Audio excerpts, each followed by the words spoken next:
Hello friends, this is Satvinder Bhatia from Sukhmaniimmigration Services, Brampton, Canada. So I'm a regulated and licensed Canadian immigration consultant. Today's video is very special. Today I am not sharing any draws with you. Today I'm not sharing any program with you. Today I'm not sharing any technique with you. Today I'm sharing something really special. Three things which you need to come to Canada. What are those three things? Before that, I request you, if you have not subscribed to the channel so far, please consider subscribing. We talk a lot about Canadian immigration news and update on this channel. And if you like the video, share it with your family and friends.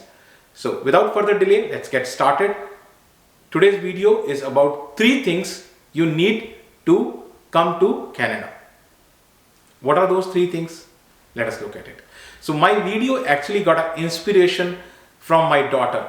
So my daughter, she's, she came to me, she's a small, and she just came to me and said, Papa, you do a lot of immigration work. You tell me, what are the three things which you need for coming to Canada? She's born here, right? So she mostly speaks English. But from those words, I got an inspiration. And then I just thought on it, what are the three things actually needed? And then I have created a model. So this information is my own created information. Let us see what the model is. And so here are this thing. In the center of everything is visa and immigration rules. They come right in the center. And 1, 2, and those three things are there on the triangle. And then you can see those red arrows. What are those red arrows? Let us talk about each and everything. So, visa and immigration rules, as I said, they come in the center. Whichever country you plan to immigrate, whether Canada or whether Australia or whether UK, wherever, you have to follow the rules, immigration and visa rules of that country. So, immigration and visa rules, whichever country they are usually very complex, not easy to understand. And they are ever changing. They are not static. Because they are rules, there are amendments, they change every time. And of course, the rules they come from the immigration law, so they are legal terms. And being legal terms, these legal jargons are not easy to understand. And of course, new programs frequently come and go. So that's also another challenge. And pilot programs, they also come and go. And then you have dates, timelines for each program, which are again very challenging. Each program has its own fees. Each program has its own requirements. So these are all the challenges with visa and immigration rules. They are at the very center of this entire model. Now, in addition to this, there are external forces. Yes, external forces, which are beyond my control, which are beyond your control. Nobody has a control on it. But these external forces impact a lot on immigration. What are those external forces? Now let's look at those external forces. These external forces, the one thing which we saw during last 2 years is the huge pandemic which has globally impacted everyone, which is COVID. So COVID is one such thing which has impacted rules, regulations, travel beyond my control, beyond your control. External factor. Similarly, wars. War, whether it is in Syria, whether it is in Afghanistan, whether it is in any of the African countries, or whether war currently going on between Russia and Ukraine. It impacts. So it has an immigration impact on it. We have seen earlier Canadian government calling Syrian refugees, refugees from Afghanistan. Then here, we are looking at Ukraine refugees. So each of these things do impact immigration, but it is beyond my control, beyond your control. They are external factors. New government. If new government comes, maybe they are in the favor of the immigration. Maybe they are not in the favor of immigration. So that also impact immigration. New economic conditions. Economic conditions are also not stagnant. They change. They change very frequently. With COVID, lot of things happened, lot of economic conditions have changed globally. So that also has an impact on immigration, right? For example, like now we see a lot of people are retiring in Canada in next years. So a lot of jobs will be vacant. A lot of people are required on the job. So that is where also it is important.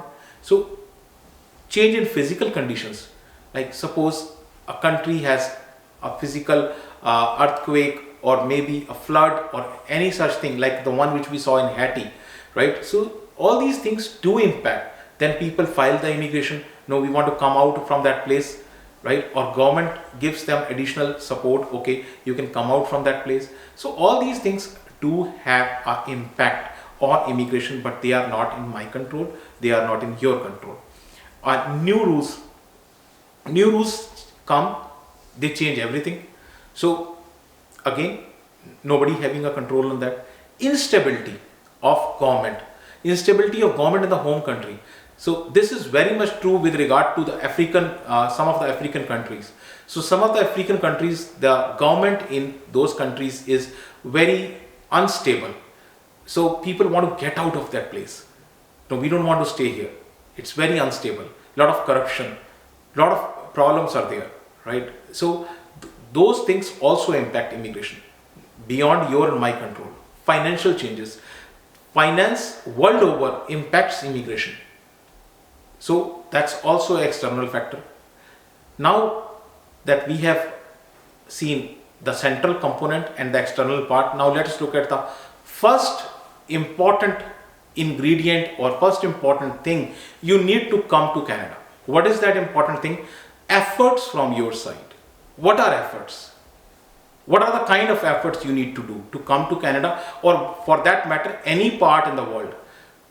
You need to do efforts. What are those efforts? Now let us look at those efforts. Efforts are, first of all, of course you need passport. If you don't have it, you need to get one.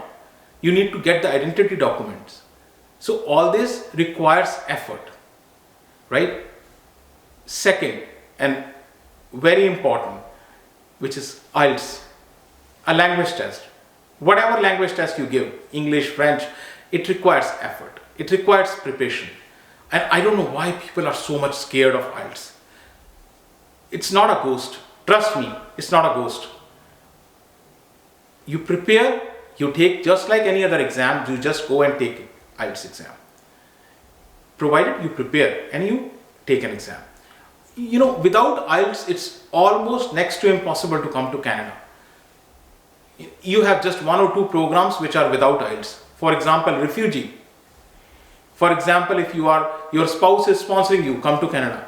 She is a Canadian citizen or PR card holder and she sponsors you, come here. You don't need to give IELTS.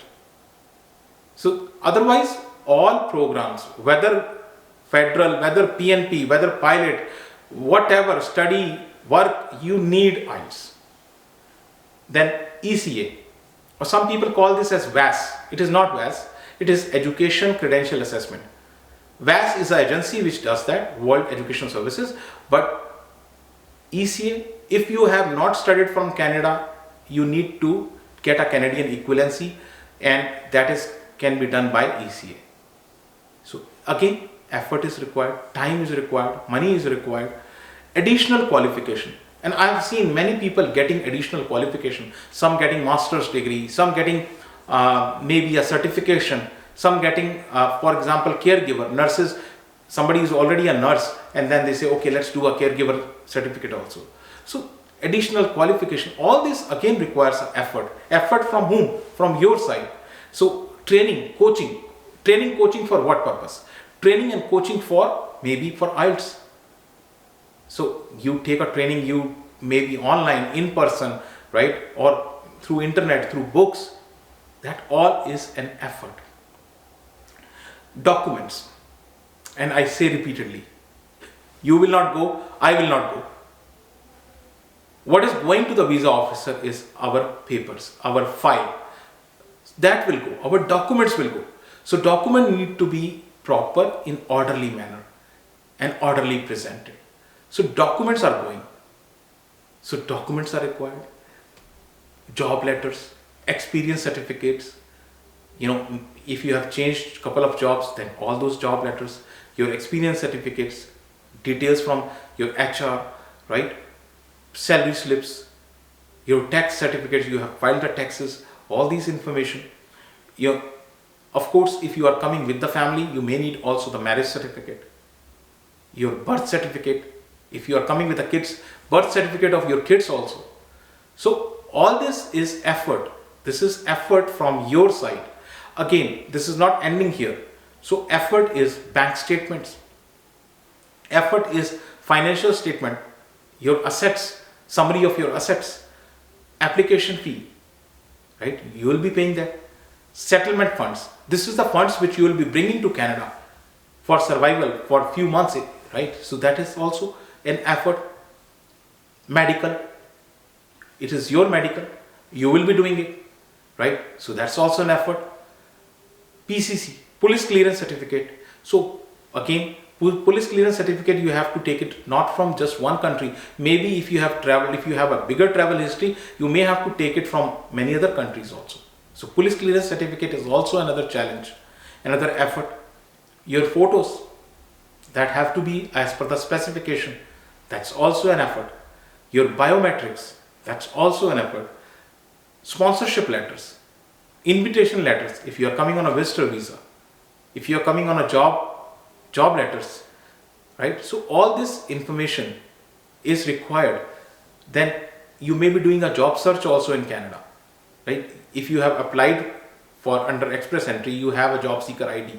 You keep searching jobs, because if you find a job, you may get the PNP nomination also, or points for job. So again, this is an effort. So all this effort, doing all this effort, you need certain qualities. What are those qualities that you need to do this effort?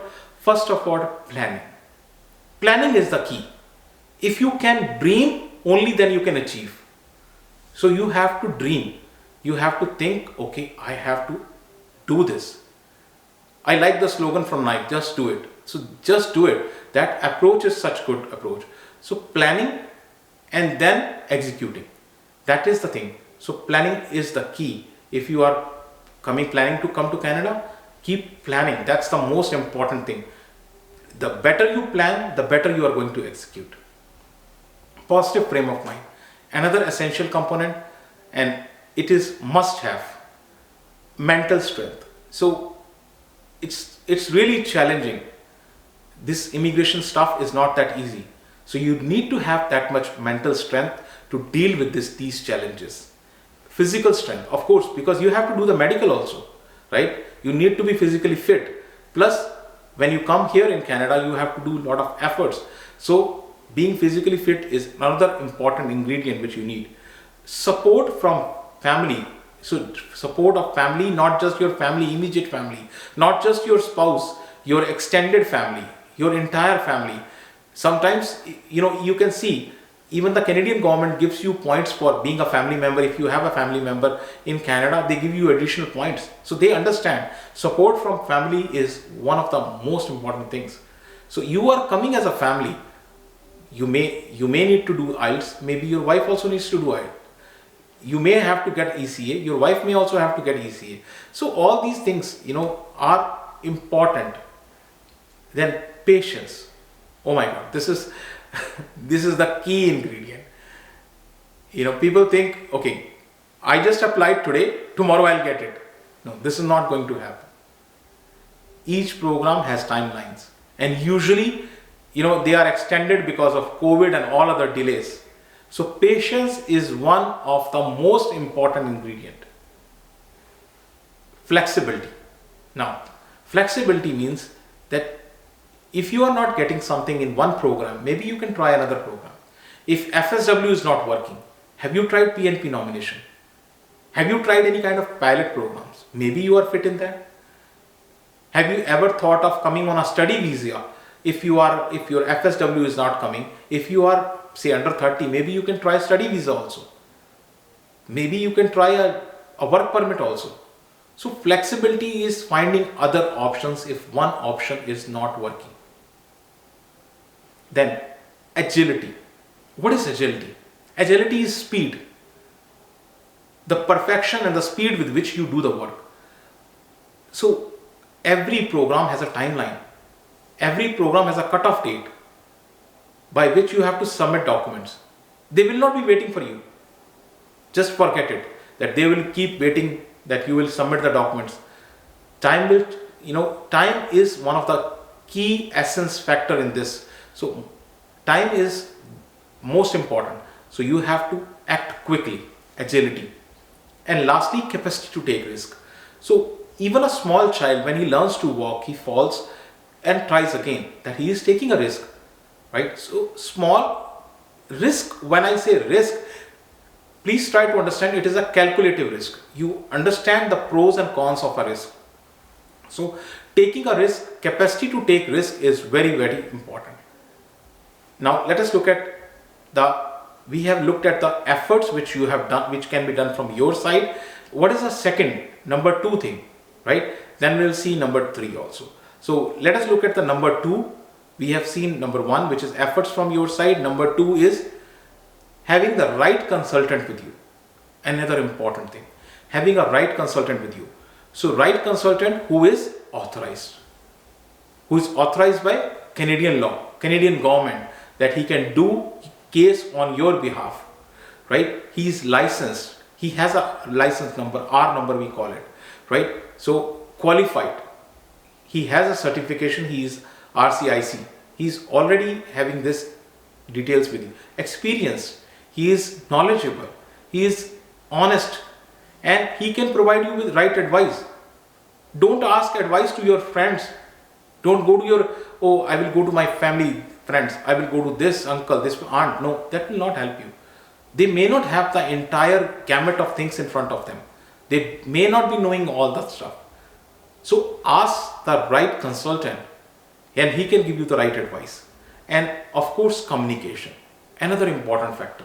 So choose a consultant who can communicate with you over the phone, over the email, maybe text, maybe messages, whatever, but he kind of keeps you updated on what's happening on your file.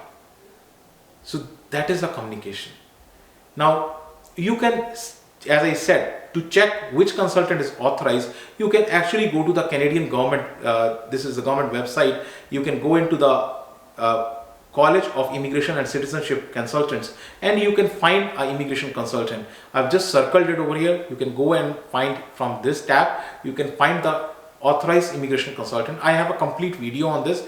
You can search the consultant by the name, first name, last name, by location, by R number, by the name of the company. Just like we have, our name of the company is Sukhmaniimmigration Services. You can find out from that also. So also, if you have unauthorized, if you see unauthorized agents, you can report also to the government. You can report unauthorized agents here, protecting the public. In this, you will find this. And sometimes, people say, oh, I'm on the go, I can't check the computer so often. So they have an app which is available on the Google Play Store as well as App Store. So you can download the app and you can check over the phone also all these things. Now, I have shared with you 2 things which I have already told you. One is efforts from your side and having the right consultant with you. What is the third thing? Now, let us look at the third thing. And according to me, the third thing is the most important thing. Yes, it is the most important thing. Any guesses? Well, this is what I considered third thing as most important. And which is that most important thing? It is blessings from God. Yeah, blessings from God. So that is kind of a key ingredient, I believe, in the immigration stuff, because things change. Pray to God. When you apply, pray to God, whichever religion you follow, whatever God you worship, have faith in them. And destiny definitely plays a big role, particularly in immigration matters. So blessings from God is one of the most important things. That's what I believe. And again, it's a famous saying, man proposes and God disposes. So the same is in Punjabi also, we say the same thing. And human thinks something and God has some other thoughts for him. So if you need any more information regarding any kind of Canadian visa or immigration, you can reach out to our office. Our office is located in Brampton. Email and phone numbers are shared here. Once again, if you have not subscribed to the channel, please consider subscribing, and thank you so much for watching the video. Thanks.